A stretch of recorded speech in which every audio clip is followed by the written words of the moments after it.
আপনারা দেখেছেন পত্রিকায় দেওয়া হয়েছে অ্যারাউন্ড 1900 মতো যেটা আউট হয়েছে, 2400 মতো পোস্ট ছিল। কিছু জায়গাতে যেটা ফুলফিল হয়নি, পাম্প অপারেটার যাদেরকে ক্রাইটেরিয়া ছিল সেখানে ম্যান্ডেটরি ছিল যে আইটিআই থাকতে হবে, তো আইটিআই পাওয়া যায়। দিব্যাঙ্গ যারা আছে, দিব্যাঙ্গদের যে পোস্টগুলো ছিল সেটা ফুলফিল হয়নি, কারণ সেই ধরনের দিব্যাঙ্গদের যে ক্রাইটেরিয়া ছিল সেটা ফুলফিল হয়নি, তাদের সংখ্যাটা কম হয়েছে।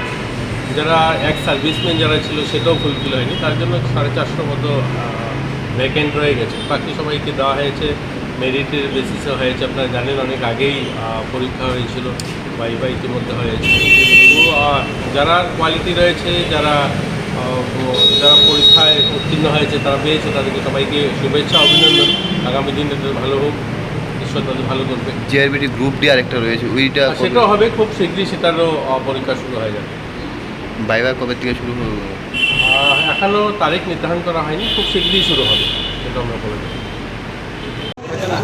গ্রুপ সি এবং গ্রুপ ডি এই দুইটার জন্য আমরা জিআরবিটি ফর্ম করেছিলাম। তো এই জিআরবিটি এর মধ্যে 2410 জন গ্রুপ সির জন্য অ্যাডভার্টাইজমেন্ট দিয়েছিলাম আমরা। অনেকে পার্টিসিপেট করেছে, কত সংখ্যা আমার এই মুহূর্তে বলতে পারবো না। এবং সেখানে 2410-এর মধ্যে 1980 জন জিআরবিটি রিকমেন্ড করেছে বিভিন্ন দপ্তরকে যে আপনারা এই লোককে চাকরি দিতে পারেন। জিআরবিটি একটা সংস্থা করেছে, জিআরবিটির মাধ্যমে, যেমন এগ্রিকালচার ডিপার্টমেন্টের লোক আছে, এরকম বিভিন্ন দপ্তরের লোক জিআরবিটির মাধ্যমে গ্রুপ সি এবং গ্রুপ ডি এরকম করেছে। তো গ্রুপ সির জন্য অ্যাডভার্টাইজমেন্ট করেছে 2410, এবং এর মধ্যে অনেকে পার্টিসিপেট করেছে। রিটেনের টিকার পর রিটেনে অনেকে টিকেছে, কিন্তু রিটেন শুধু রেজাল্ট না, রিটেনে 1+3 মানে 4 জনকে পাঠাবে। একটা লোককে নিতে গেলে 4 জনকে পাঠাবে ইন্টারভিউর জন্য।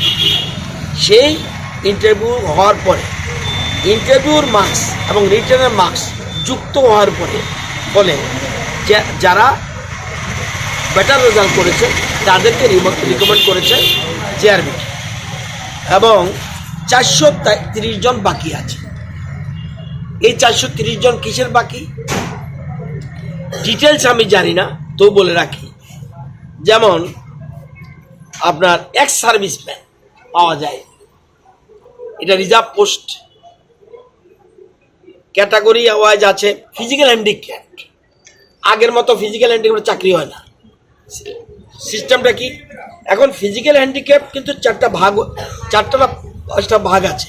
কেউ আছে ব্লাইন্ড, কেউ আছে পায়ে অসুবিধা, কেউ আছে হাতে অসুবিধা, এরাও ফিজিক্যাল হ্যান্ডিক্যাপ। এই চারটাকে ভাগ করা হয়েছে। মানে যদি দেখা যায় ব্লাইন্ডের কেস, অন্য ফিজিক্যাল হ্যান্ডিক্যাপ দেওয়া যাবে না। সেই জন্য এই জিনিসে দেখা যাবে রিটেনে ধরুন কয়েকজন 92 পেয়েছে ফিজিক্যাল হ্যান্ডিক্যাপে, কিন্তু দেখা যাবে 82 নম্বর দেখবেন ফিজিক্যাল হ্যান্ডিক্যাপটা টিকেছে, 2টা মার্কস 82, কিন্তু রিটেনে 92। তাহলে 82কে কেন দেওয়া হলো লোকোপটো? কারণ ওই যে ব্লাইন্ডের জন্য রিজার্ভ আলাদা, আগে ছিল না, এটা ছিল না।